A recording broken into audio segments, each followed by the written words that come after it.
Welcome to the last local plan meeting before Christmas. I'm Councillor Vanessa Moffat and I'm chairing this evening, and I'm substituting for Tim Young, who has to be elsewhere. This meeting is being live streamed and will be available to view after the meeting on the Council's YouTube channel. And to begin, there are some matters of housekeeping. In the event of an emergency, there are no practice alarms planned for this evening, so if an alarm sounds, please evacuate via the nearest emergency exit, either down the main stairs or the back stairs to the High Street and then to the car park behind the Town Hall in Runwell Street. We'll have a short break at approximately 19 minutes if we need to. Would speakers use microphones please at all times and speak directly into the microphone, and would participants please mute the microphones when not speaking.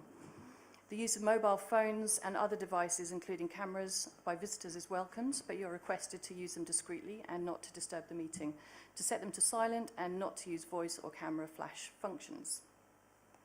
So, to do introductions first, could I please ask everyone here to introduce themselves, starting on my far left with Councillor Smithson. Councillor Rees-Smithson, Tiptree Ward. Councillor Paul Smith, St Anne's and St John's Ward, substituting for Councillor Summers. Councillor Andrew Ellis, Marks Tay Ward.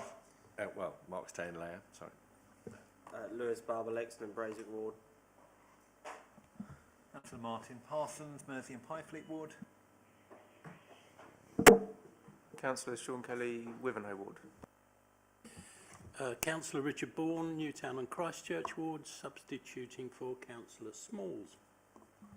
Councillor Julie Young, Greenstead Ward, substituting for Councillor Tim Young. Councillor Amy Kirk-Taylor, Castle Ward. Councillor Alaki Akiyomi, Greenstead Ward. Madeline Rolosma, Democratic Services Officer. Karen Syrett, Strategic Growth and Infrastructure Manager. Lucy Massey, Planning Policy Officer. Lovely, thank you very much, everybody. Moving on to substitutions, I think everybody's said who they're substituting for. And then on to number 3, urgent items, there are none. Any declarations of interest, item 4? Yes. There's mention of the tendering Colchester Garden Community on the agenda this evening, so I'm a member of the steering board there.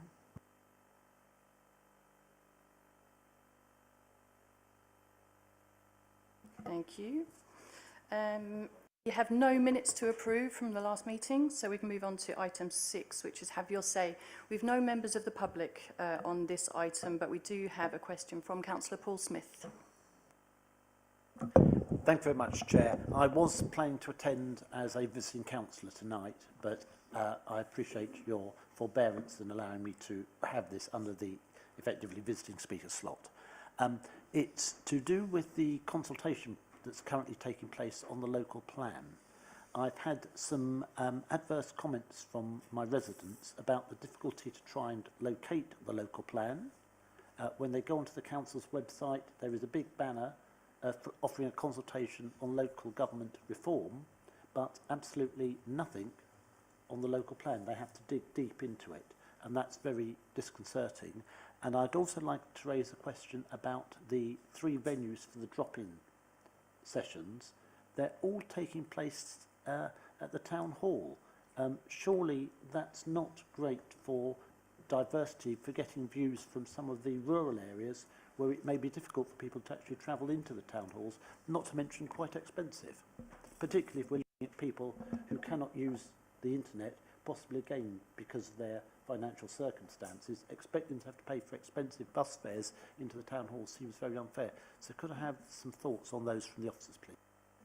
Thank you. Because this is in the have your say item, it can't be a discussion, but we can have a response. So, Karen. Yes, thank you.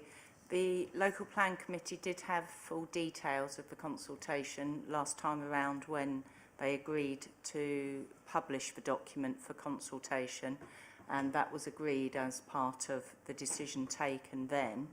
What I would say is that we've taken on board what councillors said at the meeting, including councillors Kelly and Parsons. And what we're doing on the events is trying to ascertain exactly where people are coming from when they turn up to view the consultation. We'll be able to monitor that through online consultations. When the events are on in the town hall, we're also having a stall in the town centre as part of the markets, so that that will reach people who wouldn't ordinarily even come into the town hall to view such an exhibition. So I think that's going over and above what we would normally do. But what it will do is allow us to speak to people, direct them into the town hall if there's any particular interest. The online exhibition has been going well.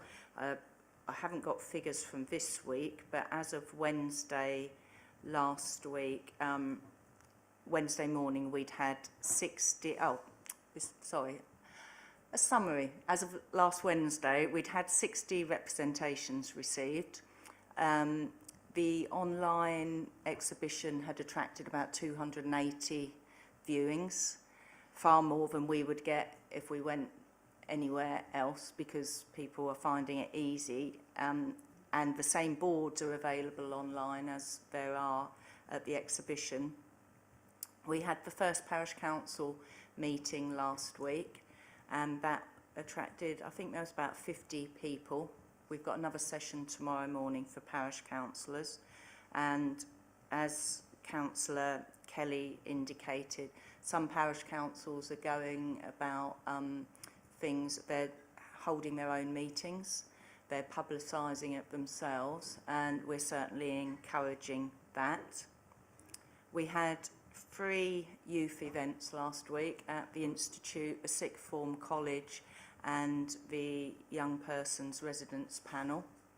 Again, I've only got the figures for the first session, but that was 40 students from the Institute took part in that workshop, and I understand that went really well. And I think it's really refreshing to hear young people taking part in these consultations, because that's who we've really struggled to engage before.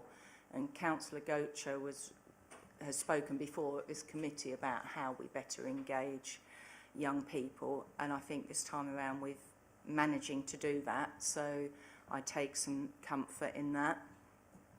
We had positive feedback from the parish council session from a number of people.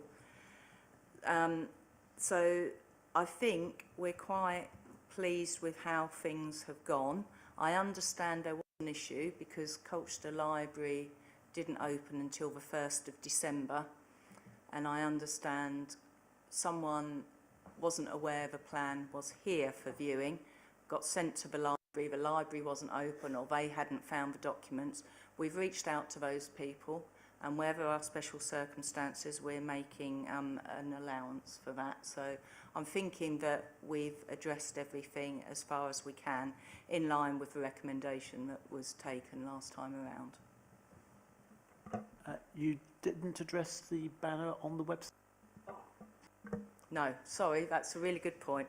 I would have it flashing lights and on the home page for the entire 7 weeks. Unfortunately, not everyone views planning as important as I do. So we've got two 2-week slots where it will be the headline item. So that should attract as many people as possible. We did try, but the format of the website, the home page has changed. So it used to be rotating, didn't it? So you could have more than one key item, but now there's only one at a time. So we've got, 4 weeks out of the 7, I believe, is dedicated to the local plan consultation, and that's in December and January. Thank you very much. Okay, so moving on to item 7, the monitoring statement for 2025. I'm going to hand over to Lucy Massey. Thank you. Good evening. I'm presenting the monitoring statement for 2025. This forms the authority monitoring report that we are required to publish annually, and we publish that in December. The purpose of the report is to provide key information on planning activity and progress on the development plan documents for the monitoring period 1st of April 2024 to the 31st of March 2025. The report includes some updates both prior to and beyond that period, just for context. The recommendation is to approve the monitoring statement for publication on the Council's website. Key highlights of the statement are that Tendring Colchester Bordered Garden Community Development Plan document was adopted in June 2025. The new local plan progressed through its iterative issues and options engagement during 2024, and in February 2025 the committee requested further evidence before Regulation 18 consultation could progress. The revised local development scheme was agreed in March 2025, with adoption now scheduled for spring/summer 2027. Outside the monitoring period, the preferred options local plan consultation has commenced 26th of November, and that will run until mid-January, as you're aware. With regards to neighbourhood plans, the Great Tay neighbourhood plan was adopted in October 2024, and West Burgolt had a minor review which was approved in November 2024. There is a summary of planning applications within the report. 1,330 planning applications were received during the monitoring period, which was slightly down from the previous year. Decision performance does remain strong, with 95% of minor applications being decided within 8 weeks and all major applications within the agreed timeframes. Housing delivery, we saw 659 new dwellings completed. That is below our annual target of 920 and below last year's delivery of 1,098, but overall historic delivery does remain strong, with an average of 927 homes per annum. We saw 128 affordable homes delivered, which included 97 new build units, 72 affordable rent, 7 social rent and 18 shared ownership. That concludes the summary of the report, and the recommendation is to approve the monitoring statement for publication on the Council's website, and I'm happy to take any questions if there are any. Thank you very much. Can I ask if has anyone got any questions or comments? Please go ahead. Thank you. Thanks, Lucy, for the report. Just to touch on the housing delivery between 1st of April 2024 and 31st of March 2025, are you able to elaborate on our view as an authority as to why the number was lower than expected or planned? If there's any sort of major site-specific issues that you can draw upon, or if it's more market conditions, which obviously is national news, a lot of feedback on that. So I suspect probably the latter is a major factor. Yeah, it was.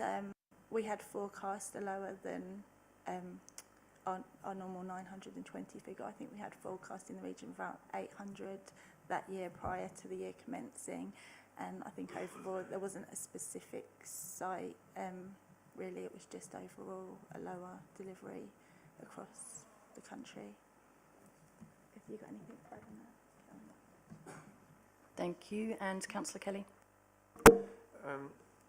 I think I remember asking about the 23-24 numbers a little while ago, and it was that number was only achieved because the university contributed a significant number.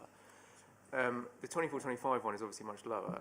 Is that because the university hasn't actually made anything anymore? And are we relying on the university to provide some of these numbers ongoing in the context that they're not probably going to build anything anymore for a while because they haven't got any students? Or maybe they have got students, I don't know, but I thought they haven't got as many. I think that we're not reliant on any, I don't believe, Sean, from the university in the supply going forward. I was trying to, the Wi-Fi isn't working as quickly as it might tonight. I can't get it up quickly enough, but there's within the next 5-year supply, I don't believe there's any student accommodation. You'll all be aware that the market for student accommodation has fallen away somewhat, and some units have been allowed alternative uses for at least for short term. So there aren't any proposals. We had things like the Beyond the Box scheme at the Hive, which has never been within the 5-year period because there was always some doubt over its deliverability. So that sort of pushed further down the line, really. So it's not site specifics, it's probably a period where you're reaching the time in a plan period where the good sites have probably already been developed. So you think about the local plan you've got adopted now, schemes like Gosbecks, like Beerchurch Hall Road, some of the other sites in Tiptree have been building out, and you get to a point where some of the sites are getting harder to get away, I suppose. Couple that with the market generally, there's a slowdown in the market. Housing finance isn't as easy to get. So it's a combination of factors, really. And I don't know that the next year will be any different. From someone trying to sell a house, I can, you know, speak with experience that there's not a lot of interest or ability to move or buy at the moment. Thank you. Councillor Smithson. Thank you, Chair. I was looking at the affordable housing numbers, and this is probably my ignorance. There are 18 shared ownership houses in the completion figures for this year, which is great, but the point of shared ownership is eventually that transfers to the tenant who assumes 100% ownership at some point. They do, Andrew. They have the chance to buy it out.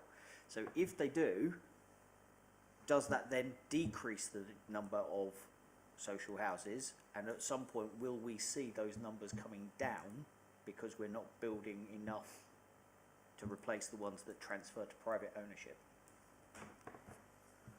Sorry, who's best to take that?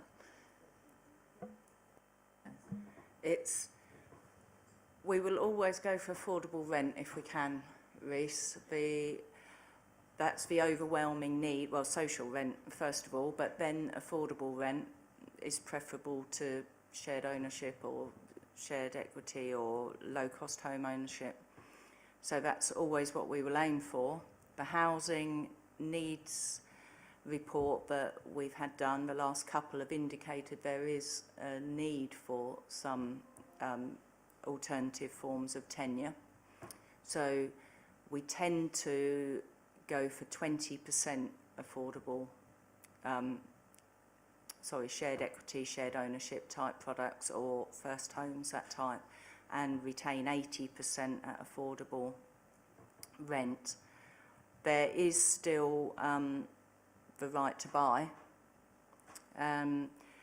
although the incentives for that have been reduced, so that might put, might mean more stay in the affordable homes market. I don't know the particular restrictions on those where there can be staircasing to an eventual purchase. Don't know whether different registered providers have different requirements or set different criteria on that, but you're right, they can increase it. But, you know, if that means someone is able to afford it, we're not having to put them in an affordable rented property, they can slowly get on the housing market, then, you know, overall that's seen as a good thing. Thank you very much. I've got Councillor Barber first and then Councillor Ellis. Thank you. Just going back onto the number of dwellings that we built out and how that impacts our 5-year supply.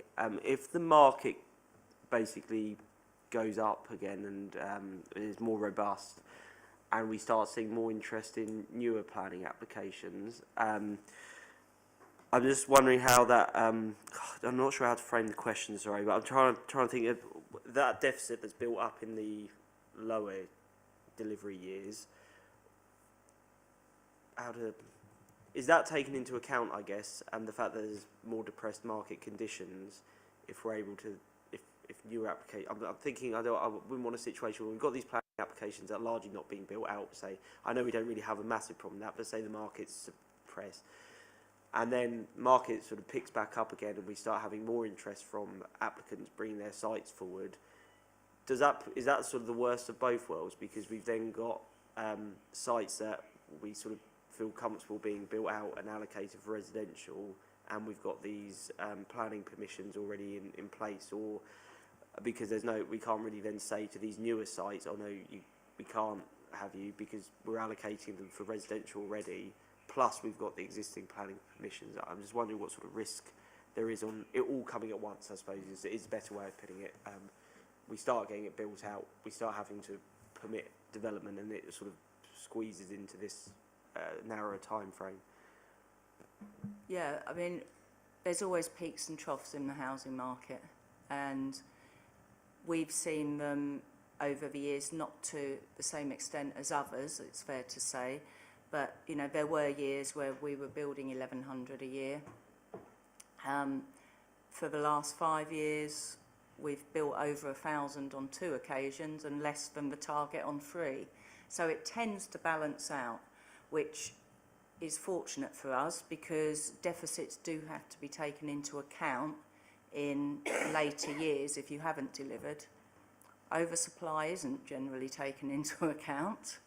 You can use it to demonstrate that you've got a good track record, and you know, why would you need extra sites when it's only circumstances outside our control that have influenced delivery. But overall, I think it's reasonable. What we've shown last year was low. I suspect that's the same for quite a lot of authorities in this sort of area. Some of the applications that are coming through now are probably in areas where there hasn't been any housing growth for a while. People might be attracted to some of the sites, you know, the Great Hawksley one that was approved at Planning Committee 2 weeks ago, for example. Sites out there, then they might prove more attractive to the market. So you might see a sort of gradual pick up through that sort of application. Thank you very much. Can I just ask one tiny something on that? Go Sorry, for it. thanks.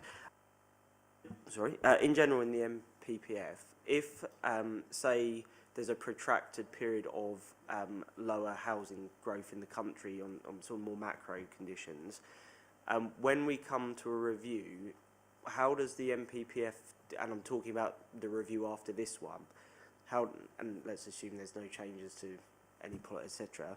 As it stands, what would our numbers, is there scope effectively for saying that actually the general deliverability of houses has changed and we have a lower number, I suppose, is the bottom point of my question is it all upside, uplift potential, or is there scope for downwards if we just have, say for whatever reason we can't build out more than 700 a year in Colchester, is that then taken into account in sort of protracted, how many years would that have to be before it has a change, if any? I mean, it might just be actually this is the minimum and there's no change. Thanks. That wasn't very small, actually, question, sorry. Probably a couple of things there. First of all, the MPPF just sets out procedures. It doesn't set that overarching national figure that has to be achieved.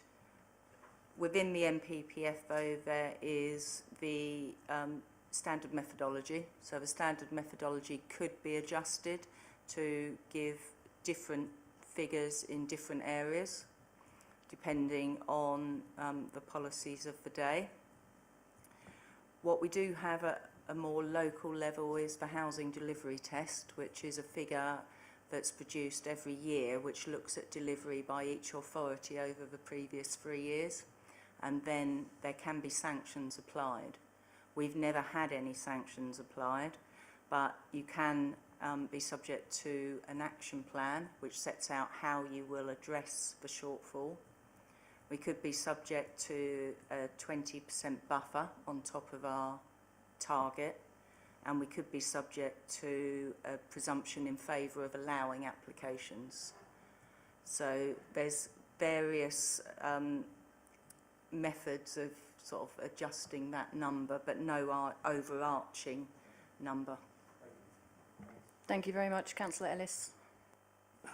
On that, Karen, looking at the last 3 years, it looks like we've got 822 over those last 3 years. So at what stage do they look to penalise us? You were saying later in the process, but at what point do they look to penalise? That's just one question. The other one is, when we had the consultation with the government on this earlier on in the year or late last year, I'd posited, and you certainly, I know that you put it in our submission, that we should look at, if we've given, I was arguing that if we gave sufficient permissions in Colchester to build the quantum of housing that we're being asked to produce, at 1,300 a year, are we going to get penalised if we fail to meet the target number, which would be fair, or rather it wouldn't be fair, or should the developer be penalised for not actually building the houses? Because we have no control. Once we've given permission for something to be built, we have no control whatsoever over whether they build it. Karen can cajole them and what have you to get going, but we can't force them to build. So are we still going to get penalised? I don't know what the response was from that consultation.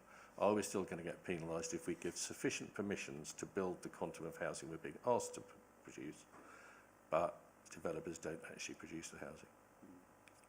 That's a question, and then I'll come back to the other one I want to ask. The answer is basically yes. The onus falls on us, although, as you say, we're responsible ourselves for building very small number in comparison to the overall target. What the government and previous governments have done is consult on not allowing developers or being able to refuse developers permission or delaying granting permission if they've got a poor track record of delivery. So that's more of an incentive for them to get building. But I don't know that anything like that sort of measure has come in as yet. So at the moment, the onus is on the council. I'm just looking for the 3-year period that we will be monitoring. The results generally come out in December, don't they? So I haven't seen this year's.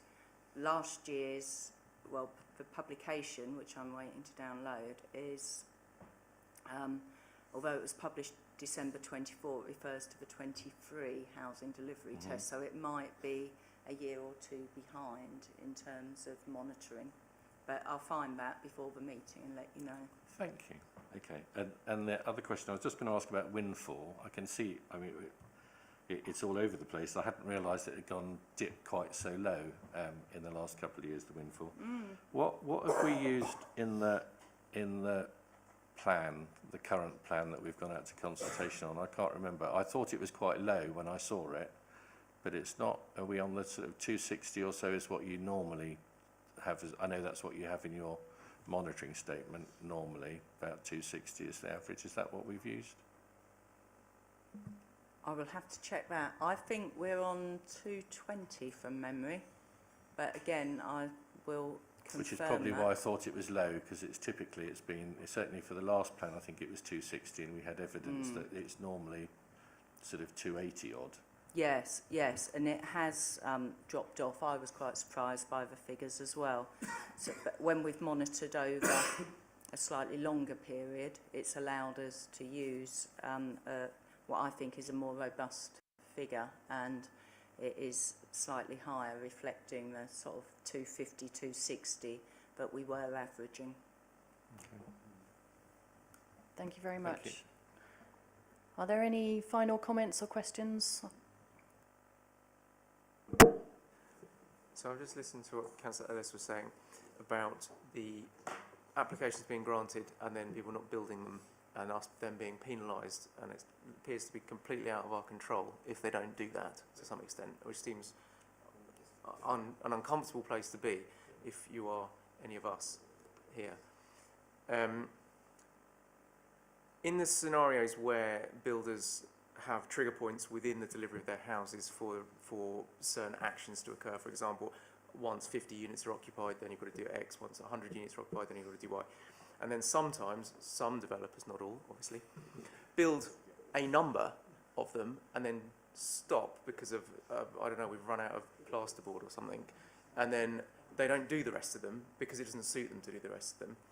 This is a two-part question. So the part one is how can you sort of restrict that? And the second part, the same question, is if you were to grant planning to, say, a big development that had 250 houses, like the one that could potentially go behind the fire station in Wivenhoe, and it was then, they did that, what I've just described, that obviously exposes us to quite a large amount of risk of non-delivery because it doesn't suit them to deliver.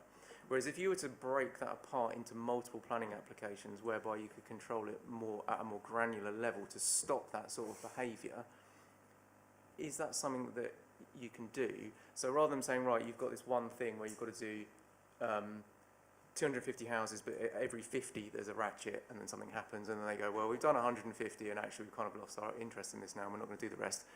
We've lost 100 off of our thing, we're at risk of being penalised. Whereas if you broke it into, let's say, 2 applications, is there some way of reducing that risk so that they have to deliver more effectively because they're running concurrently in a domain? I haven't really described that very well, but essentially what I'm trying to say is rather than having this big bit where there's a large run that they can do and not do it effectively, you cut it in half or in thirds or something like that. I realise it's more paperwork and they have to submit 2 times everything, but if that reduced our risk of having non-delivered housing allocation, I would have thought that would be worthwhile. But it might just be that that's a massive administrative overhead and you're like, no, don't like that.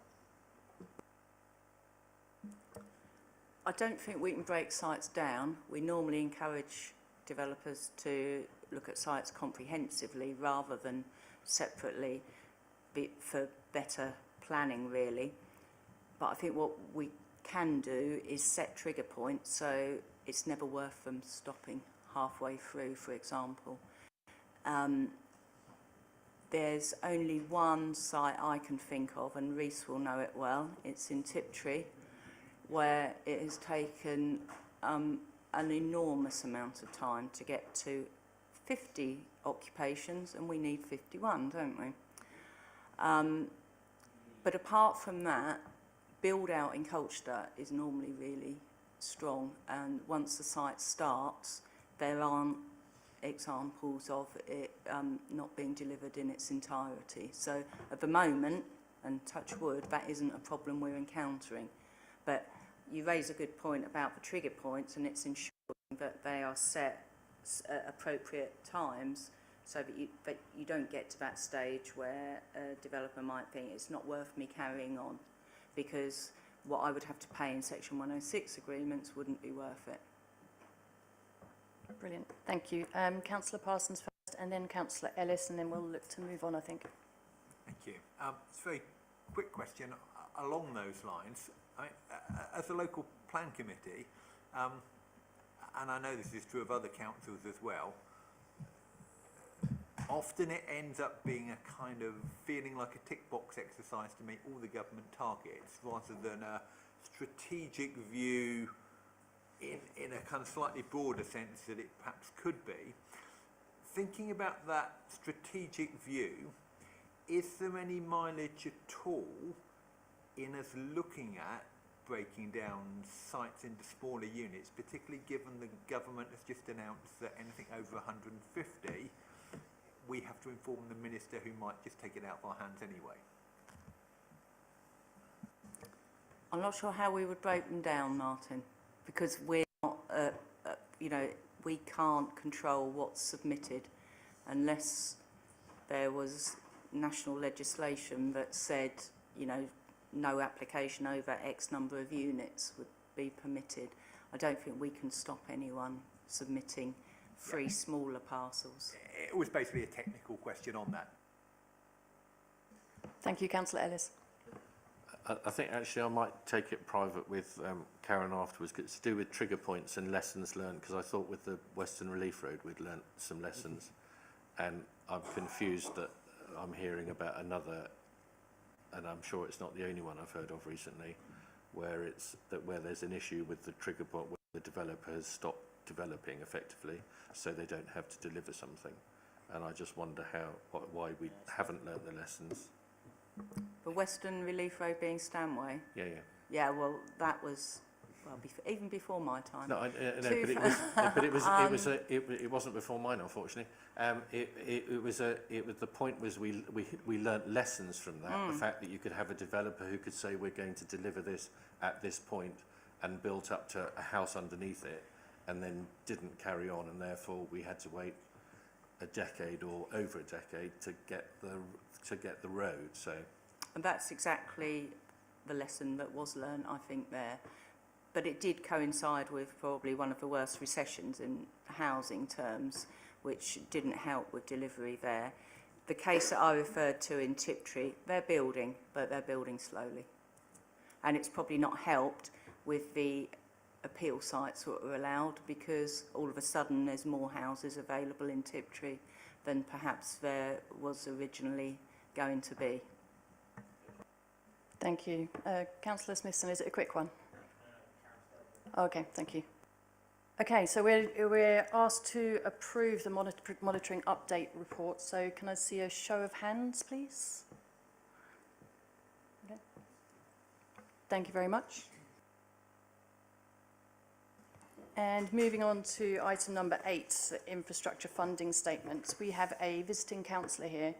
Councillor Sunnox, would you like to take the seat? And you have 5 minutes. Yes, thank you very much. And what I've got to say is partly about item 8 and partly about an item that I didn't think was... I listened to the whole... I sat through the whole of the last local plan committee, and I didn't think we got to the bottom of this infrastructure funding gap issue. And I think it's really important for people in my ward, and it's really right at the bottom of the plan, and is the thing that most would help me. If we had answers to these questions, it would help me talk to residents, and it would help us get through the inspection. So we have an infrastructure funding audit, an infrastructure audit telling us that we have an 800 million deficit, which means for 20,000 houses, we need about 40,000 a house. And if you look at the infrastructure funding statement that you've got in front of you today, you'll see that we at Colchester are raising about 2,900 a house. If you add to that what we're getting from, what we're raising on behalf of Essex County Council, and those that needs to be added in, you find we're raising about 7,300 a house. And what we're assuming in this plan, if it's to be a sound plan, is that we can somehow raise 40,000 a house. And that's a huge gap. And we need to, I'm not going to give the answers, but I just think this committee needs to really focus on this. And since I've been a councillor, and for many years before, I've watched how we're postponing this problem again and again and again. We just hide it away because it's too difficult. And I think if we want to have credibility and we want to serve our residents, we need to get it out and deal with it. So what can we do? What can we do? We can put more prescriptive Section 106 policies into the plan. We could start work immediately on a CIL, a community infrastructure levy, some sort of standard square metre charge on all greenfield residential development, and they have that already in Chelmsford. It can be done. And we need to stop dreaming that big sites will solve the problem, because they won't. The Newmark appraisals, I've been through the appraisals now in detail. The Newmark appraisals contain a number of obvious errors in this respect which need to be addressed before the inspection. And I've got a list of the errors. I've done a list of detailed questions. I sent it to Sandra Scott, and I rather hope she sent it on to Newmark. They're really serious questions about the way the viability has been done. Even if we do all those things, I think there will be a shortfall. The viability numbers tell us that we might raise 20,000 per dwelling, but that 40,000 per dwelling is unrealistic. So where do we find the rest? These figures, remember, exclude the really big items, trunk roads and hospitals. That's got to come from central government, and we can't expect them to come up with the balance. We have to find the full 800 million ourselves, otherwise we'll become a gridlock dump. So please chew on this problem and seek solutions.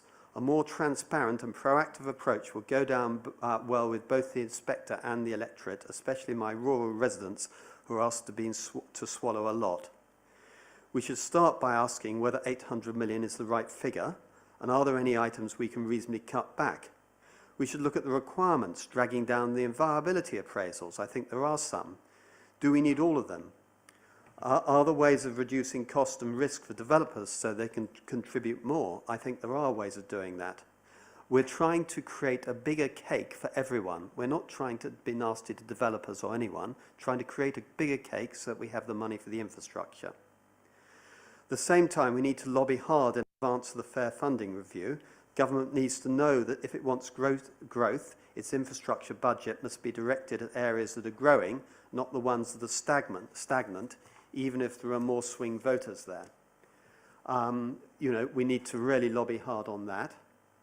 And I think there's just one thing that this committee can and should do today, which is to ask for a plan for a community infrastructure levy, and to see how much it'll cost, and to see, I believe it can be done in parallel to the local plan review. I think that's the best time. Thank you very much, Councillor Sonics. I'm assuming that Sandra will reply to the email, but on the other points, Karen, are you able to respond to some? I don't think I can, other than to agree. You know, we do need more prescriptive policies in the plan. That is the intention. We tried to start setting some of that out in the infrastructure topic paper. For example, Councillor Parsons helped inform that before it was published, with a specific reference to Mersey and infrastructure needs there. So that is very much the intention. I'm presuming, I haven't seen the email you sent to Sandra, she's been off, but did you send it as well through to Newmark? Right, that's fine, yeah. I'm aware that they've got it, so that's fine. I don't want to comment on any of that in advance of anything they might have to say. We are still interested in progressing SIL. I think I've spoken at this committee, or certainly to you, that I was asked to go and speak to Braintree and Tendring with a view to LGR and doing something comprehensive, especially as Tendring had, or Essex had started their evidence base for SIL. There wasn't any interest, it's fair to say, so I can certainly go back to senior board and see, or cabinet, and see what action they want taken now in light of that. Anything else?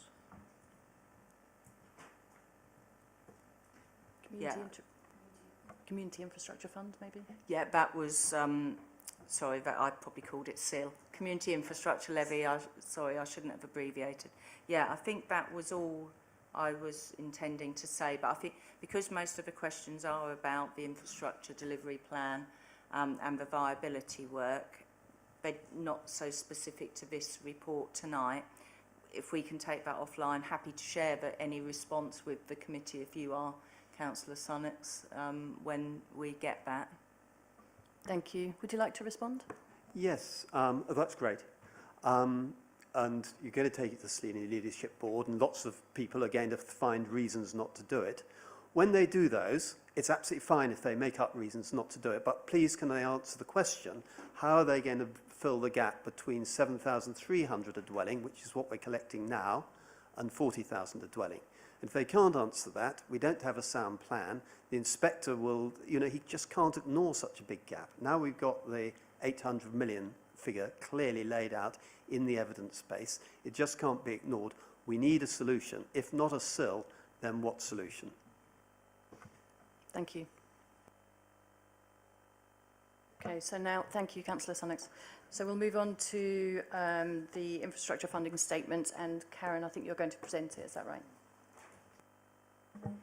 Thank you. So this is the final report of the year. It's something that comes before you every December because we're required to publish the statement every year so that everyone can see information about Section 106 agreements and indeed SIL if we had a SIL.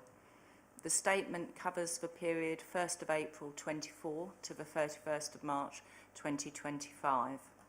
And in that period, legal agreements or obligations were entered into that will see the council receive just under £6 million. During the same period, approximately £1.9 million was received from agreements that had been signed in previous years and where those trigger points had been reached. The council spent just under £1 million, with about £9 million sitting waiting to be spent, although I should point out that a further £3 million is allocated to projects, but they tend to be allocated where they're bigger projects, and I think there's some examples in the report of such projects, such as I always think of Stanway Country Park, for example. Only 69 affordable homes were delivered in the period, which is lower than previous years, probably reflecting the overall delivery on housing sites. What was more encouraging was that legal agreements were actually signed in that period that will deliver 322 affordable units. So that's more promising that they will be delivered in the next few years. The report details examples of which schemes have had Section 106 agreements attached to them, where affordable homes have been built, and projects where money has been spent. Money's been allocated but not yet spent, I should say.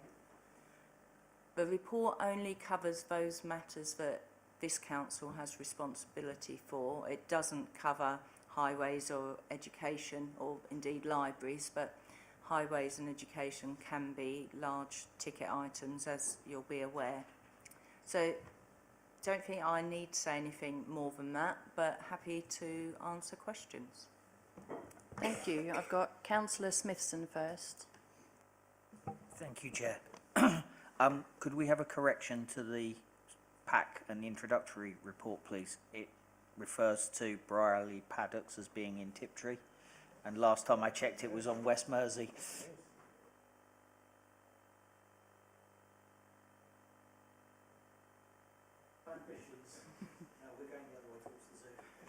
Yep, so that's noted. Thank you. Any other questions? Councillor Ellis. Just a quick one, Karen. I can see this obviously shows what we've asked for, what we've got, what have you. But there's no sort of wish list of things that I can see that we would wish to spend infrastructure money on. And yet, it's when I was reading the government description, because I was looking at it, because I haven't seen one of these recently, and they're saying that so in anything that you Google about an infrastructure funding statement, it says covering money demanded, collected, spent, and on what, retained and passed over, alongside a forward-looking list of infrastructure needs, planned projects and anticipated funding sources, detailing how developer funds will specifically support infrastructure. Do we not have that in our report, and do we not need to have it? I think that's probably what was known as the 1, 2, 3 list, which is for SIL subsequent, okay, yeah. Authorities rather than Section 106. What we will do in the various teams in the council, keep lists of projects, and what I want to do more of, as you well know, is include some of those projects actually in planning policies to try and secure their delivery more effectively. But we also need to keep some flexibility, because we've had examples where we've collected money for a community centre, for example, and then one scheme has come along, funded the community centre, and there's another agreement to pay for the same community centre. So I think, again, we've got better at doing some sort of cascade projects list, but also we need that flexibility, because we're challenged more and more about the legality of specific projects and how they can or whether they should be funded. So I wouldn't want to put out a hard and fast list that you know, people might say that's the only things on your list you've funded them, so we can't seek alternative funding or additional funding. Okay, if I can come back. So I get that, and that's where I was getting at with, obviously we've now got a shopping list, I think Williams just talked about it, a shopping list of infrastructure needs really through our infrastructure audit, which is why it's important to get more prescriptive about what we need and get that into policy. I get that. How do we have a situation where you have got the development team negotiating for S106 for things like the community centre? You've got a developer that has signed an S106 to say they're going to pay for a section of road, for instance, and money towards a community centre. You then negotiate, the team then negotiate with another developer for exactly the same thing, and maybe another developer for the same thing. The one that comes along first and actually develops pays for that piece of infrastructure, like the community centre. I think you're probably talking about the one at Stanway. And then the developer who has held back and not developed or done anything, where again it's the situation that we've got in Stanway, then finds themselves off the hook as far as S106 is concerned, because everyone else has paid for the things that they were being asked to pay for in their S106 agreement, and therefore you've then got to go back and try and renegotiate. And if they say no, then they say no. So how do we get ourselves in that situation? How do you think that we can build in more flexibility, given that when we have to negotiate S106, we follow SIL guidelines and we've got to give them specific projects effectively that we're going to be spending the money on? How do you see us getting around that issue? Because it is quite ridiculous that you've got a really major developer in Colchester who has effectively got away with millions of pounds that they were going to be spending on a piece of road infrastructure and infrastructure for a community centre, and actually they don't have to pay it at all if they don't want to. Yeah, I think we're talking about the same community centre, yes, and I think that's a lesson learnt there. I think we've already implemented a couple of things to address that, one of which is the cascade approach. So you'll rarely see a legal agreement now that only lists one project. I'm thinking, I've looked at a couple in Wivenhoe recently, and they've listed several community projects within Wivenhoe, so that if one is funded, then there's other options. Because let's not forget, Section 106 should only be used to mitigate development, but regardless of whether that community centre's built, there'll still be a pressure on other community centres. So the cascade approach is one aspect. My new role will hopefully address some of that, because there will be the strategic overview of infrastructure rather than different teams and different officers dealing with applications in isolation. So the bigger ticket items will be identified. The Lakelands Community Centre is, well, not that one. I think we can renegotiate on the community side of that 106.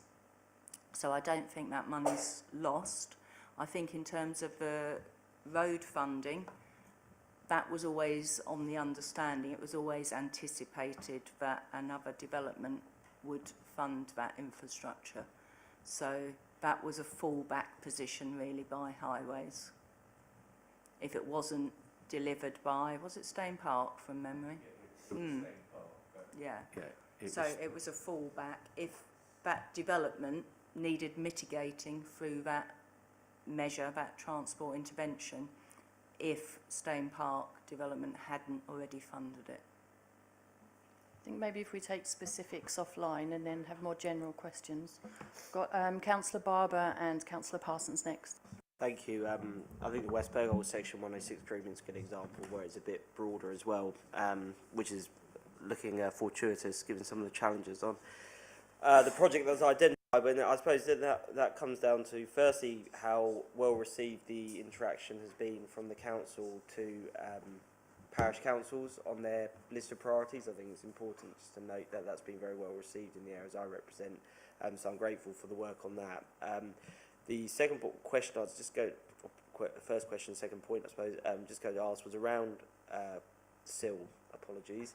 I appreciate it's a political decision, but are you able just maybe elaborate on some of the reasons why that hasn't been taken forward so much to date, when often there is a sympathy of the proposal at the committee? Like I say, I appreciate it's a political decision, but it'd be useful to maybe have a summary of some of the reasons it hasn't really gone forward from your perspective so far, if you feel that's appropriate to do. And what was my other point? I'll start on those ones. I'll mull it over why and what I was going to say now, but they're my. I've missed this. Thank you. Yeah, I think you mentioned West Burgock. They're a great example of how the parish council can get involved and identify projects, and that's been so helpful in being able to tailor Section 106 agreements, whether they be small infill developments or bigger schemes. We can tailor them to exactly, you know, I've got such a list from them that, but it's what we need. So yeah, I can only encourage that. And you know, they're not the only ones, but they're certainly a good example. In terms of SIL, when we originally put a halt on it, it was because affordable housing was a priority. At the time, we had an affordable housing policy, which I'm trying to think, it might have been higher or it might be what it is now, but we had to drop it. And had we have introduced SIL, that takes priority. That would be paid before any affordable housing, and the negotiation would have only taken place on affordable housing, which meant we would have lost out completely. So that was the initial reasoning. It then became the fact, you know, that's still an issue because SIL is paid first and any other Section 106 is secondary. So you do run the risk of losing out.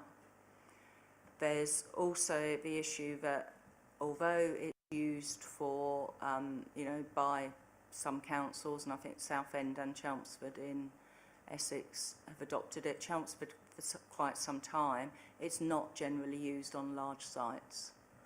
Bewley Park at Chelmsford is an example of that. SIL isn't implemented on that site there. So it's all done through Section 106. So yeah, there's mixed views on whether it's worthwhile.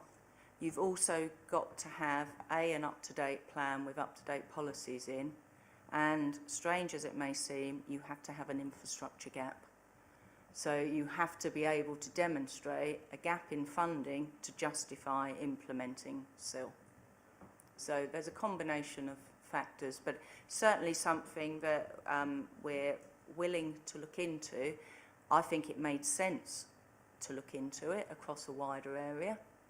But if there isn't appetite and we could do it, you know, how soon we could do it is another matter. But we could probably do it before LGR. I don't know what the examination process is given the changes to plan making that come in at the end of next year.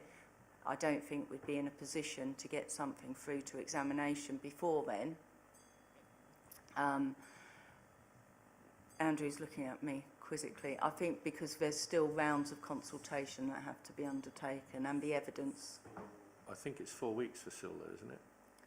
I can't remember whether it's 4 weeks or 6, but and you've got an up-to-date evidence base that would giving you all the evidence that you need to show how you could spend SIL and why you need SIL. I wonder if this is something we should take it to a political level at Cabinet. Yes, that's what I was going to say. Perhaps we could have a report come to the next meeting, or if it's not this meeting, then even a briefing. But yeah, we'll try and do something for that, because the infrastructure for SIL is different to the infrastructure for a local plan. Okay, we've taken that as an action. Sorry, can I just... Councillor Barber, come Thank back. you. I think probably that's what, because it is a political decision, it's more be good to have a cabinet member here as well around it, because I think it's a bit unfair to ask for a policy change from officers alone without the cabinet member here. I think, thank you for your answer on that, Carol. I actually learned that was useful to know, thank you. My question I was going to ask actually, sorry, going back to West Burgo again, the Section 106 agreement there identifies pedestrian crossing and or other traffic management schemes, so great. We're covered, we can spend it for other things. The challenge we've got is highways, and they're being very difficult there. And we've collected the funds well, and that's going well as the houses get built out. I don't suppose you've got sort of an objective way of measuring this, but subjectively, how, where do you see some of the bottlenecks for where we've collected Section 106, but then we're waiting for other authorities to actually provide their approval? So in this instance, if I just use an example, there's issues with highways giving permission for the crossing. Culture's collecting it well from the more than one development it'll be, but we don't then have the permission, so we're going to be sat with this cash until we can find a way to spend it. So it'd be interesting to know where you found, even if subjectively, any bottlenecks, maybe just highways, but elsewhere it'd be useful to know. Thanks. I think you've answered your own question in the question by identifying the bottlenecks that might sometimes arise. In terms of other sort of delays to spend, I guess it's where you need a lot of money from a number of legal agreements and you're waiting for those trigger points to come up in a series of schemes. So Stanway Country Park is an obvious one, because not only did the land need to be remediated after the works, but then you were collecting money, or we were collecting money from a number of different housing developments in the area, and you're waiting for each one to reach a certain period. So that's the real bottlenecks. Section 106 doesn't really fund infrastructure first, and you know, I don't always think infrastructure first is the answer anyway, because there's no point in building a school and it's sitting there mothballed. So, you know, we could be better, couldn't we, as a country at delivering infrastructure? I'm not sure the planning system is the right way to fund it most of the time, if I'm honest, but that is where we are with a lot. Thank you, Karen. Councillor Parsons. Thank you, Chair. We've got 4 references to archaeology in the report. Now, let me say, I don't want to diminish the importance of that. I'm a member of the Essex Society for Archaeology and History, but on page 42, we've got Section 106 contributions received last year, £823.20. That sounds to me like helping conserve some museum exhibits or something that have been found as artefacts on a site. Might even be Briley Paddocks, which is in Mersey, not Tiptree. Is there any way, if archaeology money is being used as a Section 106, either formally or informally, is there any way of sort of increasing the Section 106 to say, if you're developing an archaeologically sensitive site, you need to pay extra for that archaeological aspect of it, because really sort of conserving some Roman tiles or whatever is not really infrastructure. Thank you. Yeah, it does depend on the site in terms of infrastructure. There are some standard clauses. One's about a museum quality display case on sites where it's suspected that there will be something to display, but it's only payable if something significant is found. Other than that, whilst it's not infrastructure, the funding goes towards maintaining the historic environment records. So it's something that we have to do, and the burden shouldn't really fall on the council to have to do that. So it's a way of achieving that. And Section 106 can be used to control things as well as obtain or seek contributions. So it's a way, you know, you might use a Section 106, for example, with a granny annex to make sure occupation is limited to a relative. So it's not always about infrastructure. So if we were to hypothetically, purely hypothetically, let's take the Briley Paddocks one because it has got some interesting archaeology under it, although it's probably in the site to the south of it more than the site itself. Could we actually, for example, put an extra 10% on top of what we would normally have for Section 106 there, say that's what you're going to have to pay extra because we want the normal 106 for the ordinary infrastructure. Is that feasible or not? No. It would fail to meet any of the statutory tests, I imagine. Certainly wouldn't be necessary to enable the application to be approved. Thank you. I've got Councillor Smith. Thank you. I've got two questions on the appendix. Section 9, affordable housing. I'm back to Briley Paddocks.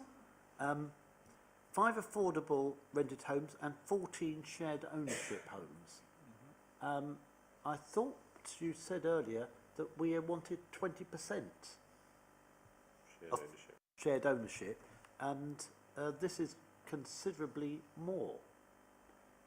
Why was that?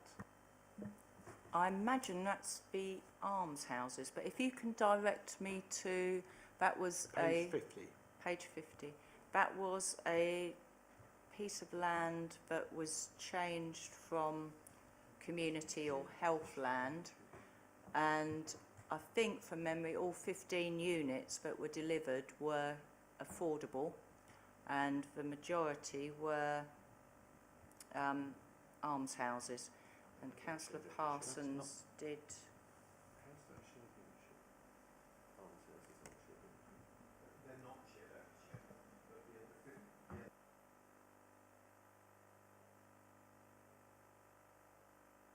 That might just be how it's been abbreviated on The here. almshouses were 7, were they not?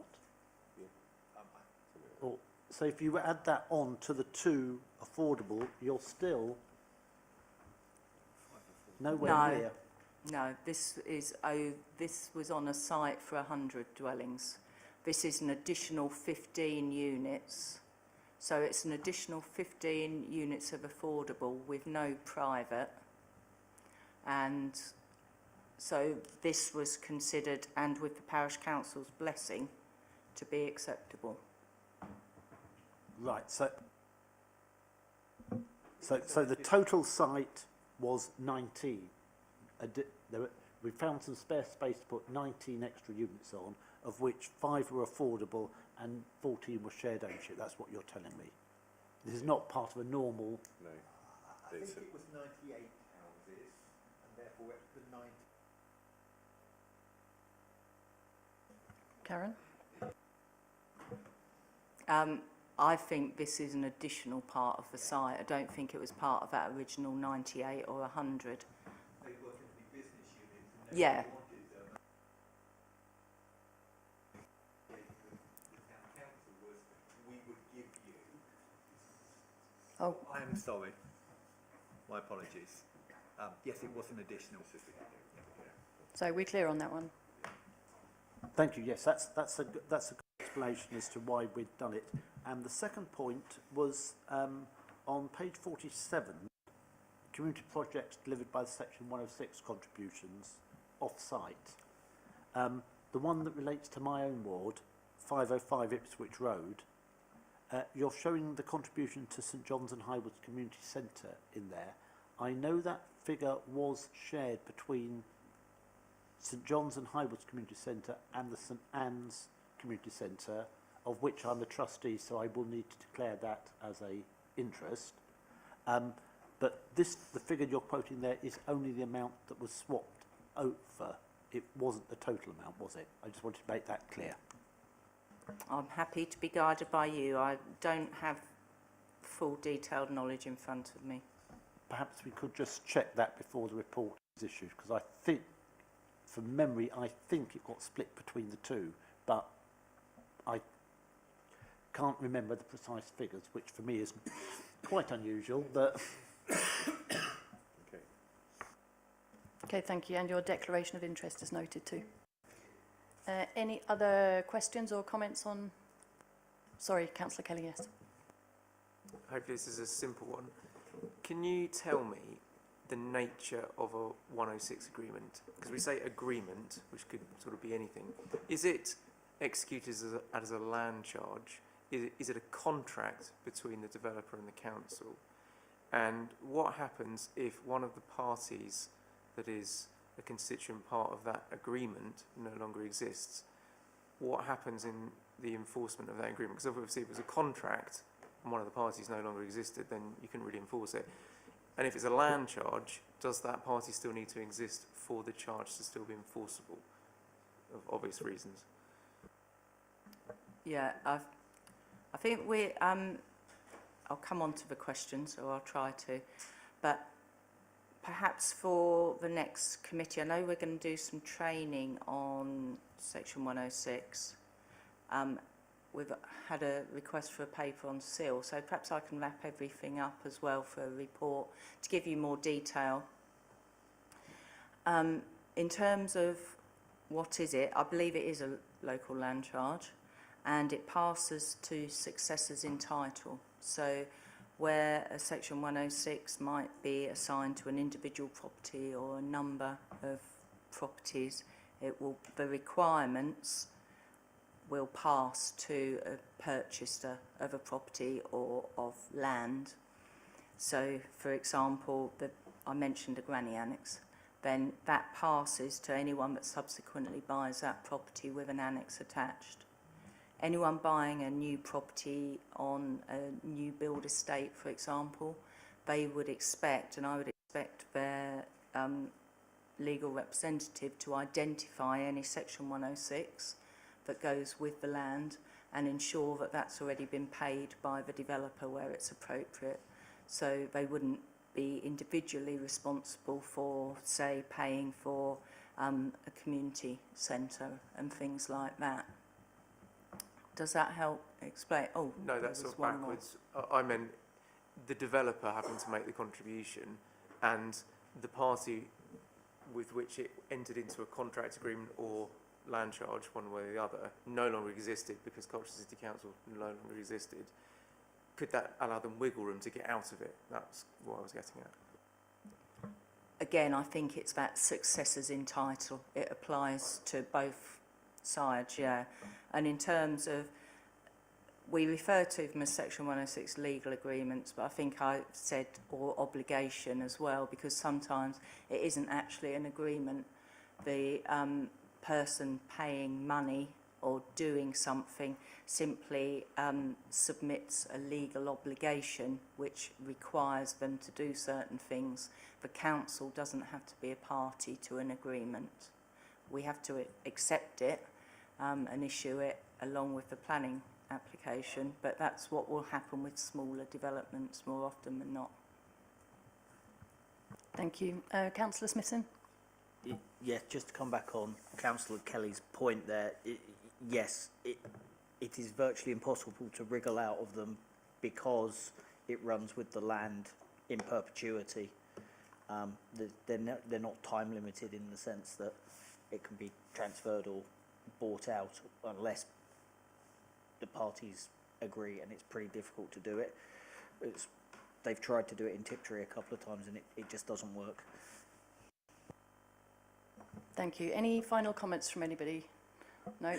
In that case, apart from the location error and the fact check that Paul Smith requested, are we all happy to note the report? Thank you. And that brings us to the end of the meeting. The next meeting is on the 2nd of February. Thank you all.